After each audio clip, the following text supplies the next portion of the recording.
welcome to the American Business Podcast. I'm Kevin D, your host. I'm welcoming you episode 124. We are in season 5 in the American Business Podcast. The American Business Podcast is the voice of American business.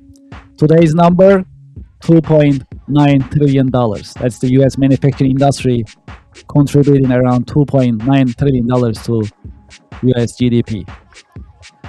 And code of the day, as you know, we have a great partnership with missionstatements.com. And today's code is: you become unstoppable when you work on things people cannot take away from you. Things like your mindset, your character, and personality. Well, as you know, last week we started our new service, Business Podcast as a Service, PAAS. Well, so far we got really great response from the market. We truly appreciate your help and support. If you're interested in starting your own business podcast within the American Business Network, please send us an email, paas@americanpodcast.tv.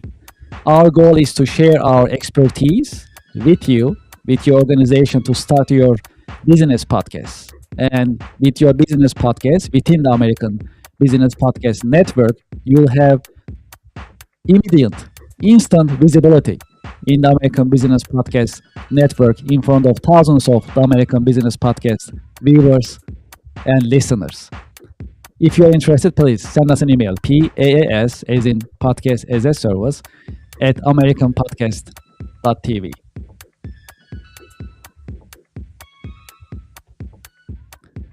Great. Let's invite our guests to our virtual stage and let's get the conversation started. Hello, Martin. Welcome to the podcast. Hi, Kevin. Thanks for having me and welcome everyone here. Thank you very much. Well, thank you for joining us. Where are you connecting from? I am connecting out of Austria, so across the pond. From a very cold country. We currently have deep winter here, and looking forward to our conversation today. Yes, same here. Thank you very much for being with us. It's very nice to meet you, and I'm really excited to have this conversation. I hope you had a nice holiday season and you had a great week so far. Yes, so in Austria we tend to have Christmas holiday until the 6th of January. So and it's really the time of the year where also all business partners and everybody is taking some time off. So it's the best time to have a full rest and reset. And this year, I think I really had nobody in the family had some illness or whatever. So there was really good time to recharge all the batteries, and they are fully recharged now. That's great. Yeah, knock on the wood. Yeah, it's going to be a great year. So we all keep the hopes high. And when you look at 2025, what would you say? What is your reflection on 2025 and looking into 2026? I think for business owners, 2025 was really a hard year. I think complexity in general just became more.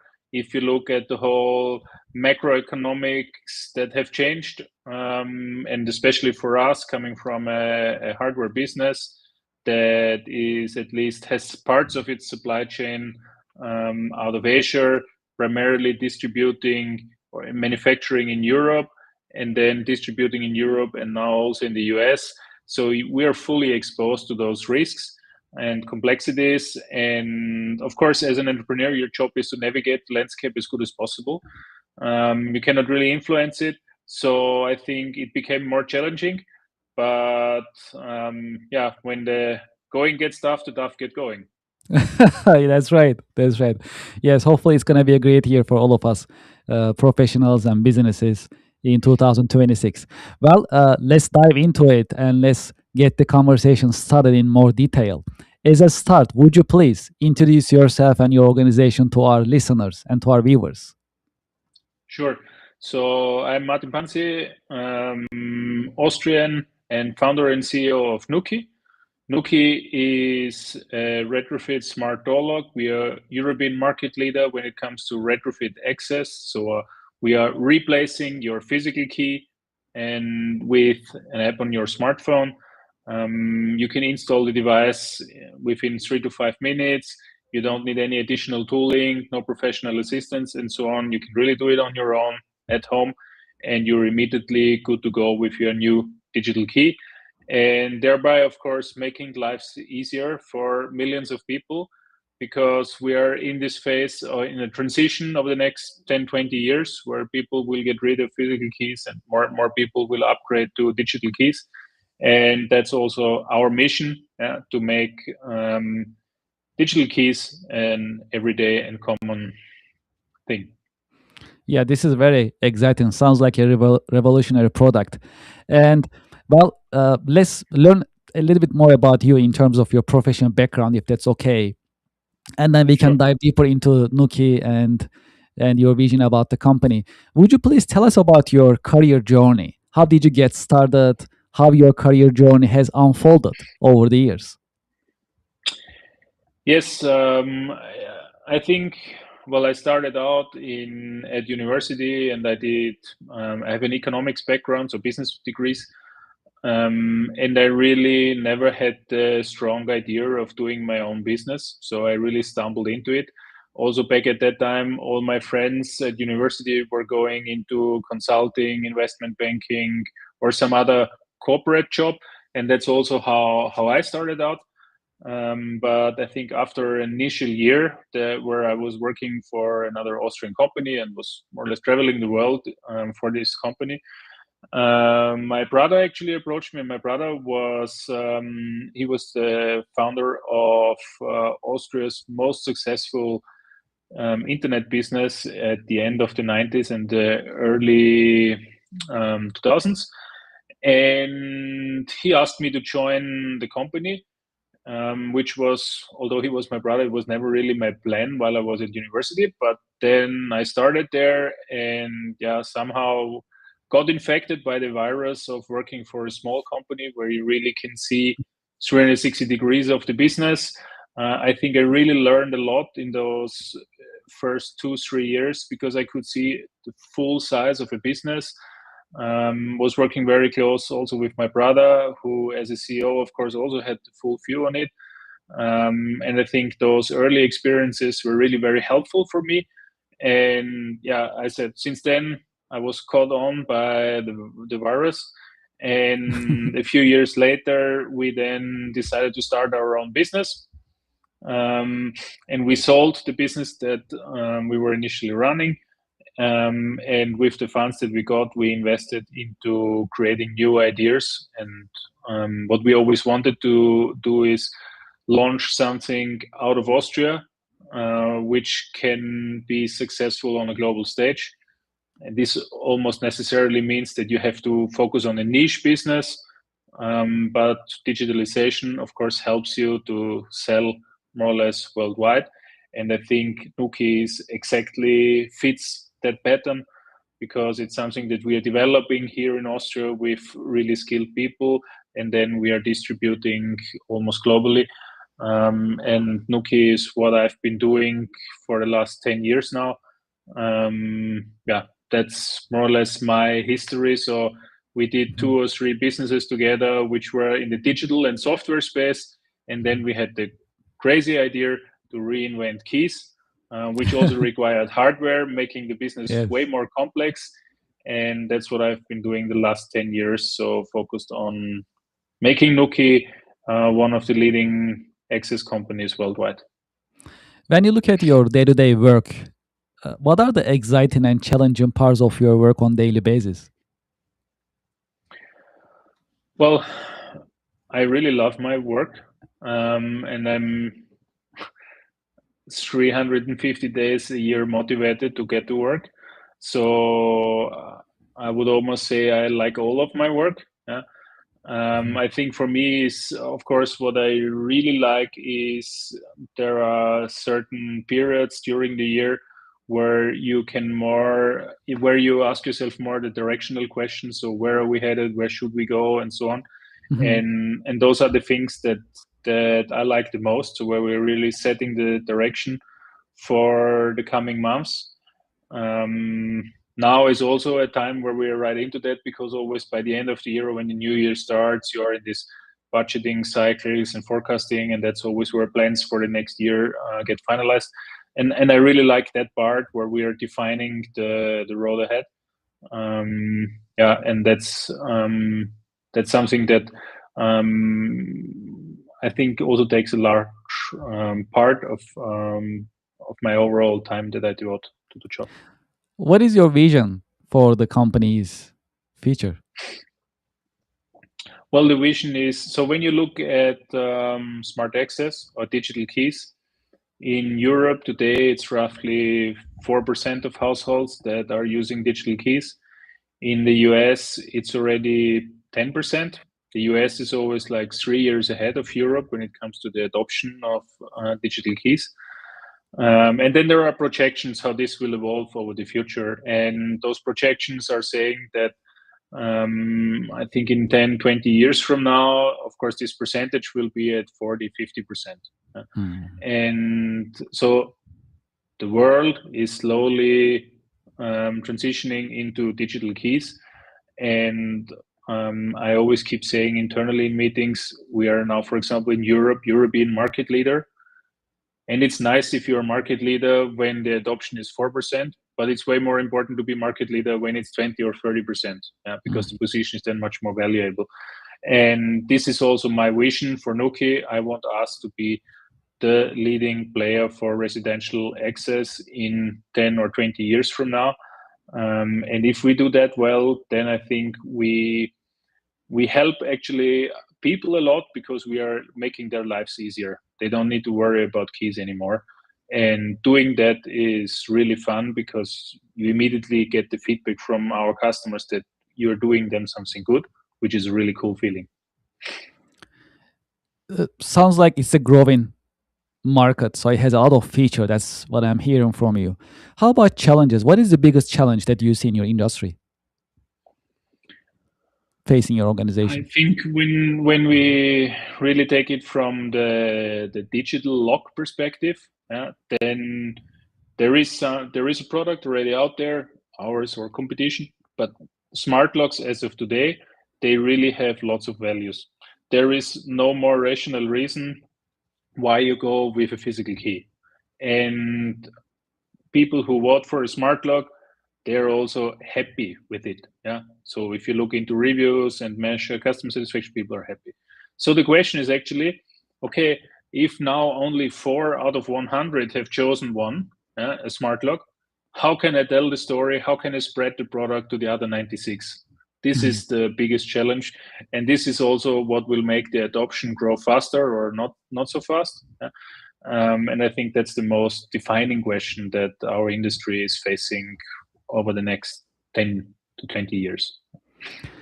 Let's talk about the industry. So before we got started these episodes, so you and I, we were chatting and we talked about the industry a little bit. And actually, it's a lucky industry. And you just mentioned it's actually a pretty old industry fundamentally, right? So you are modernizing it.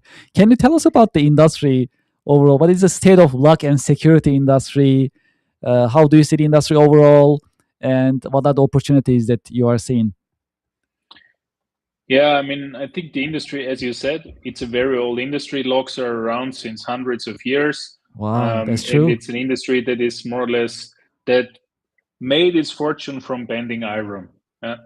And now when we entered into this industry 10 years ago, we knew nothing about hardware. So it's completely new. We are coming from the software world and we are going into this very hardware intense industry. And I have to say, in hindsight now, 10 years ago, we had some business meetings where we were talking about things, and the other side, which were leading industry players, they just completely didn't understand us because we were talking on different levels. And I think that is just very interesting. Therefore, the industry and its heritage is, of course, always the lock is here to make your home more safe. It's a lot about security. It's a lot about keeping the wrong people out. And when we go into that, we have a different approach. For us, it's about letting the right people in. as easy as possible and make it as comfortable for them as possible. And that is a totally different way to look at this business. It's not about making it more secure, making it more expensive, because somewhere here is a security feature that you most likely will never need. Yeah? But we're coming and we want to increase the comfort, your peace of mind, things that you can benefit from every day.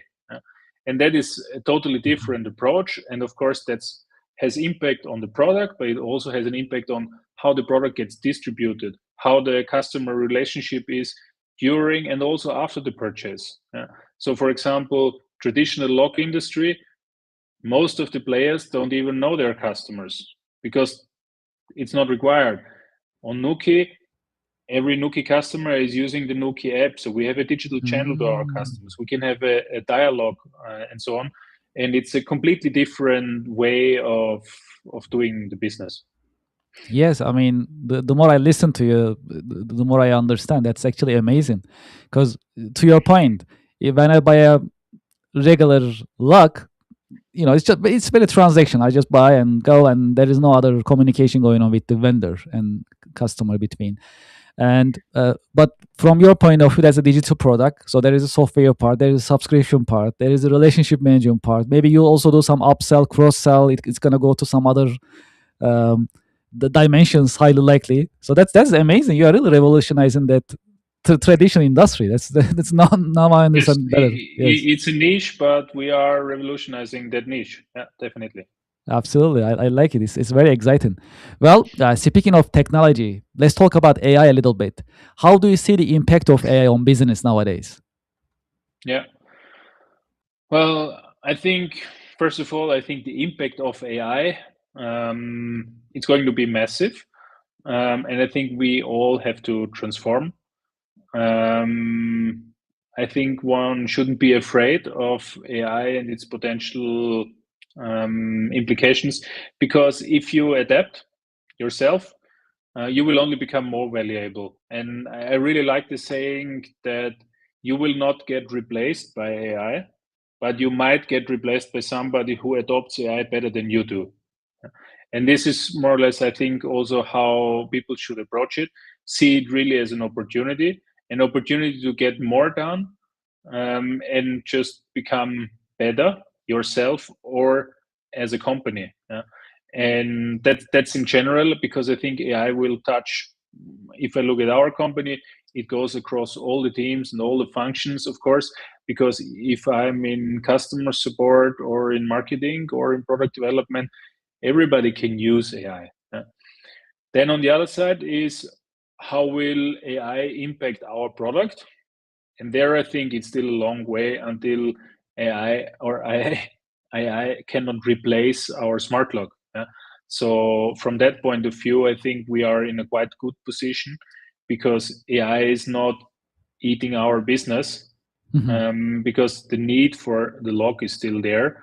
But with AI, we get a technology that helps us in making our job better, which will just make it easier and also hopefully more efficient. So for example, we are since several months looking into a project, making all the customer support AI assisted, automating stuff there and so on, and replacing human labor with AI. That's a big opportunity on that end. And that's where we are looking into. So I think in the end, for Nuki in general, it's a net positive, because it gives us more opportunity in our value generation, but doesn't devalue the product that we are selling. Yes, absolutely.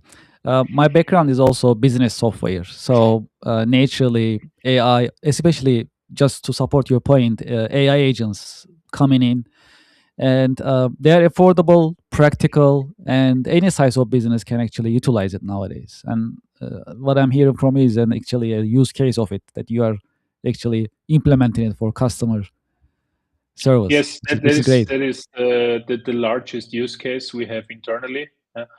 But as I said, we are also using it on,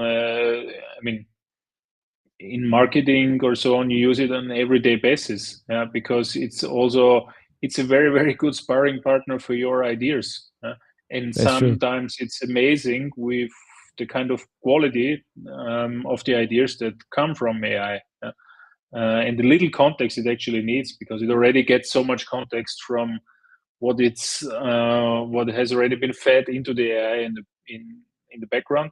So I think if you just look at it as a sparring partner, it's a really good opportunity to learn.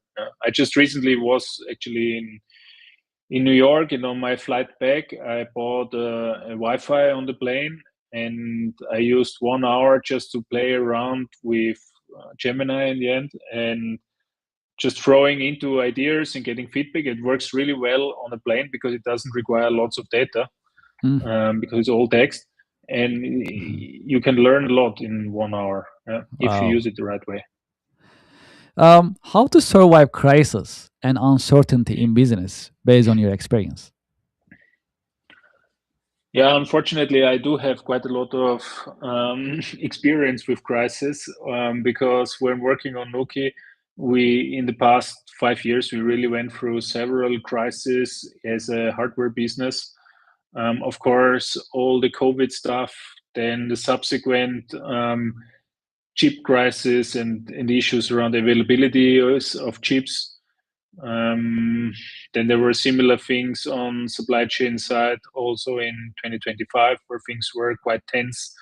Then also, as I said initially, the whole macroeconomic scenery getting harder. And those are all things that you cannot influence. So you have to accept it and build your business around it. At least for me, in coping with uncertainty, what I think is the most relevant part is that you are prepared, and being prepared for crisis means that you have scenarios in your head. So you plan and work with scenarios, because that also allows you that if there is a crisis, whatever crisis may come up, you know exactly, okay, those are the kind of things that I need to change in order to adapt as good as possible. And that's also what history has told us, and why, for example, in Nuki, we are working quite a lot with scenarios and so on, so that we are prepared in case things don't turn out as we expect. Based on your experience, what are the best marketing practices that bring the highest ROI nowadays? Well, looking at all my companies that I've been working on, the marketing practice with the best ROI is always word of mouth, because in the end, if done really well, it costs you close to zero, but it can bring you the upside opportunities almost endless. What we, I think, do by what I think by word of mouth is, for us, it's in the SaaS world, it's called product-led growth, more or less, which in consumer hardware is more or less you build a great product that really delights customers. And then you just have to make sure that the distribution is there and that the delighted customers spread the word, and then it will work like a snowball and keep growing. That's also how we, for example, when we started out with Nuki, we actually started out on Kickstarter. So very early on, we had a small fellowship, and then we said, okay, this is our vision. That's what we want to do. If you think it's cool, then please share with others. If you want to get rid of keys, please also tell your best friends. If they also want to get rid of keys, then we are the solution.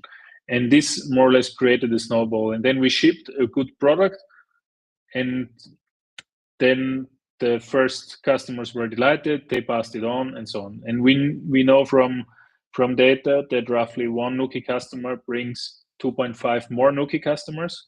And this is exactly this kind of snowball effect. And then there are marketing tactics, of course, how you can support it.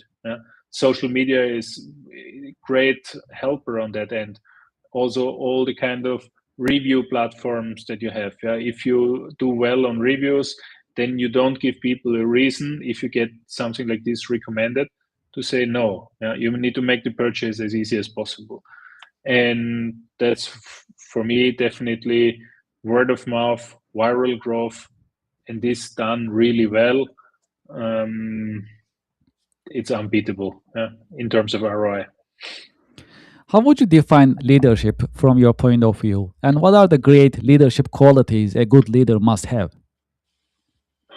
Yeah, I think leadership is inspiring people to follow you or join a group or tribe.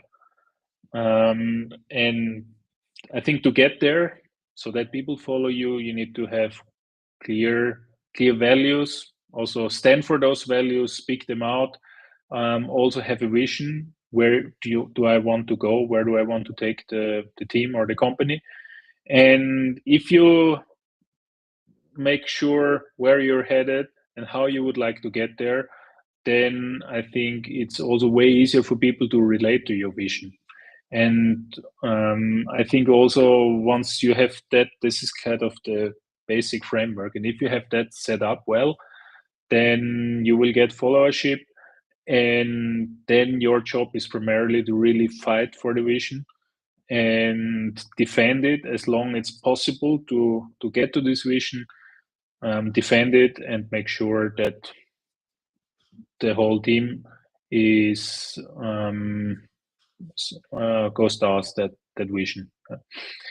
And I think if you translate that into leadership capabilities, I think is definitely having a vision and being able to come up with a vision, articulate a vision. Then it's always a marathon, so you need to have determination, perseverance. I think trust and honesty in today's world must be a given. It's very hard to be successful in a marathon without trust and honesty because it's not sustainable without. So you need to be high on integrity. And I also think you need to strive for excellence because I always say we now have, 6 billion, 7 billion people on the world. So if I have an idea, a good idea, then most likely there are several other people on the world who have exactly the same idea. So I also need to execute better than the others in order to really win on the market. And this is also a kind of quality that you need to have, because if you work with shitty quality, you will not be the one who is winning. Have you had any role models, any mentors who help you shape your career journey over the years? Of course, and I think I learned a lot from mentors. Mentors are, I think, are a really, really good opportunity to speed up your own personal development. In my case, I already said when I joined the company that my brother initially founded, and working with him for the first 2-3 years while I was still very young, that helped me a lot, gain a lot of experience, but also get a lot of insight. And later on, also today, for example, in the Nuki board, so the shareholders who are invested in Nuki, there are a lot of personalities that I really value a lot. Very seasoned personalities with lots of experience. They've been very successful in business, and I think I can have a good dialogue and exchange and understand also, and I'm very open for the kind of feedback that I get from them, because in the end it's kind of they are sparring partners for me, and having those sparring partners is definitely very relevant, because without that I think it's kind of risky that you don't stay grounded. And I think staying grounded is also what all my mentors have taught me along the way. So all my mentors were always people who I think are very grounded, and they also showed me that that's something that is actually really relevant if you want to be successful over a longer period of time. Key career lessons. If there is one key career lesson that you learned the hard way, what would it be that you can share with us? I think if you would have asked me about what are my superpowers 10 or 20 years ago, I was really very much convinced about speed. I thought speed is something where I'm really strong at, and is also a superpower, because if I'm just really fast, then I can also afford to make mistakes, because if I'm fast and I have corrected my mistake before the competitor even made one step. That was kind of my understanding. So I always strived for speed, speed, speed. And I think what I learned over the years is, if you're too much into that, you run into the risk of burning out, because you just want to go faster and faster and faster.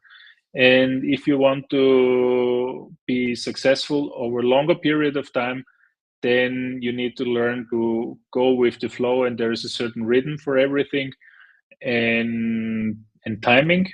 And I think the value of time in general is something that I saw totally different 10, 20 years ago than I see it today. So I still think speed is key, but you need to know when it's good to go with speed, and when is also a time where you need to rest and go down. And having the right balance between those two, that's really key. And I learned it the hard way, because I tried to go with speed, speed, speed until I couldn't give any more to it. Personally, my batteries were out, so now it's different. Is there a book, a movie, a show that helped you shape your career perspective over the years? First of all, I do read lots of books. I wouldn't say that there is a book that really changed my career perspective, but what I found really interesting, I really like all the books from Malcolm Gladwell. And there is one of the books, I unfortunately don't know the name of the book, where it's about this 10,000 hours rule. So you need to practice something for 10,000 hours, and only then you are really good at that skill, and so on. And I have a background in sports, so in tennis, and then it's a lot, when I read those books, I can relate to, okay, this is how it plays out in business, but then I also think how it was back when I played almost professional tennis. And that's always very interesting, because there are some commonalities between business and tennis. And because you said also which show, what I can recommend is definitely, there is a commencement speech from Roger Federer that he did at the graduation at the US university. And in that, he's telling how important it is to not be afraid of making mistakes and learning out of failure. Because even he himself, although he was one of the best tennis players in the world ever, I think he only won 55% of the points he played. So he lost 45% of the points he played, but he kept going. And I think this is a very important learning, and listening to this speech, I can recommend to everyone. It's short, but it's really worth the time, and also fun to listen. Do you have any career advice for the next generation business professionals? Well, coming out of Austria, which is just a very small country in the middle of Europe, I always give the advice to think big. Think big, I mean, in terms of distribution. So with today's landscape of app stores, and also Amazon is just a huge distribution opportunity if you do something around hardware. On software, we have app stores, we have the web, and so on. So there are all the platforms, and really think global from start, because it's a huge opportunity to be able to sell to 6 billion people. Whereas on the other side, if you're just restricting yourself to a certain country or territory, it's just way harder, because things are smaller. So think big, be brave, and go for it. And if you have a good product and idea, just run with it. Throw it out to customers, listen closely to your customers, and learn at the beginning as fast as possible, and then learn to balance a little bit speed with your own energy. Well, in the American Business Podcast, do you have any question that you would like to ask me? A question that I would like to ask you. Well, what I would think really cool is, will you buy a smart lock now? I'll definitely look into it. Where can I find it? Amazon? You can order it In US? on Amazon or our own website right away. You can install it on your own. It gets delivered to your door, and a few minutes later, you have a digital key. No more physical keys. Sold. Okay, okay. I mean, I like it. Yeah, thank you very much. Absolutely, this it's been a great conversation. For those who like to learn more about Nuki and about your company, what is the best way that they can get in touch with your organization? Yes, so just go to www.nuki.io,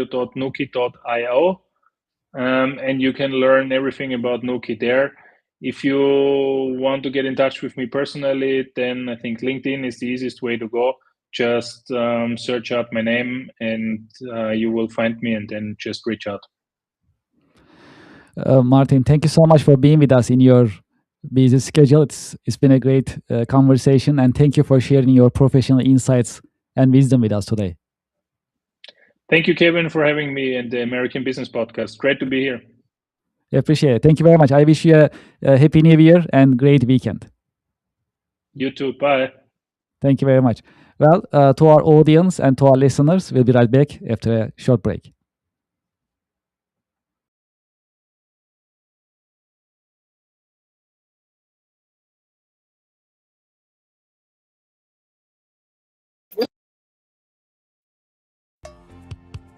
Support for the American Business Podcast comes from Reddit. Do you know the biggest challenge nowadays for American small businesses? That is visibility. That's why we partner with Reddit for Business. Reddit has more than 400 million weekly visitors. Furthermore, Reddit is reliable. Reddit is the number one source for real reviews on products, services, and brands. There is a promotion going on. When you spend $500, you'll get $500 in ad credit from Reddit. True story. I am a Reddit user. Anytime I need feedback or review for a product or service, I go to Reddit. I get the real answers, real feedback from real people, from Reddit communities. Scan this QR code and sign up for Reddit advertising for your business. Get the visibility for your company, your products and services. Scan the QR code and sign up today. Thank you for your support.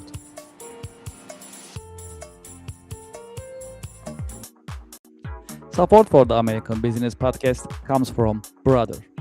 From large companies to small offices, Brother has powerful printers and all-in-ones for your growing business.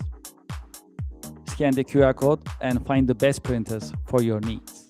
When you scan the QR code, you can see the entire collection, business office equipment collection of Brother USA, and pick the one that you like.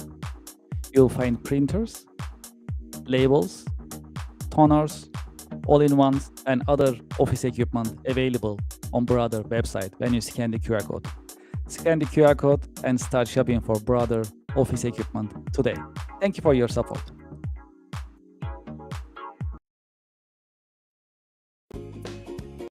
Support for the show comes from Yelp.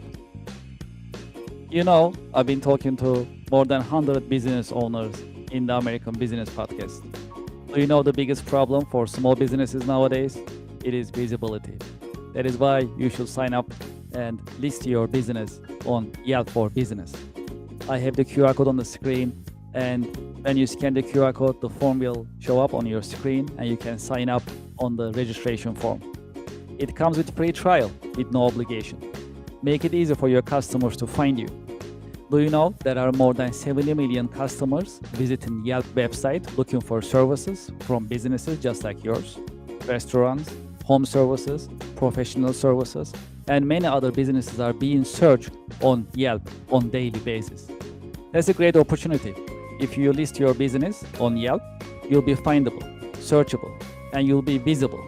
When you are visible, when your customers are able to find you, you're in business. You can get opportunities, you can get leads, you can build a healthy and profitable pipeline. Consider Yelp for Business. Scan the QR code, sign up, and start your free trial. It comes with free trial. Very comfortable, no obligation. List your business and start getting the results and enjoy the benefits of Yelp Business. Thank you for your support.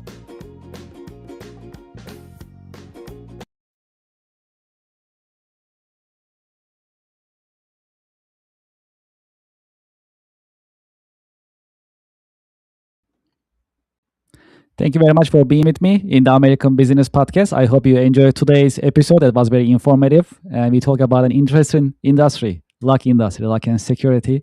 And we learn about how a traditional industry can be revolutionized with the help of software, technology, and AI. So in that sense, it was very educational, informative, and I hope you like it. If you like to be a guest in the American Business Podcast, please send us an email, guestbooking@americanpodcast.tv. If you like to advertise, sponsor the American Business Podcast, please send us an email, growyourbusiness@americanpodcast.tv. I also like to invite you to our website, americanpodcast.tv, to see our coming schedule as well as updates. Thank you so much for being with me in the American Business Podcast. I'm looking forward to having you in the American Business Podcast episodes. Thank you very much and have a great day.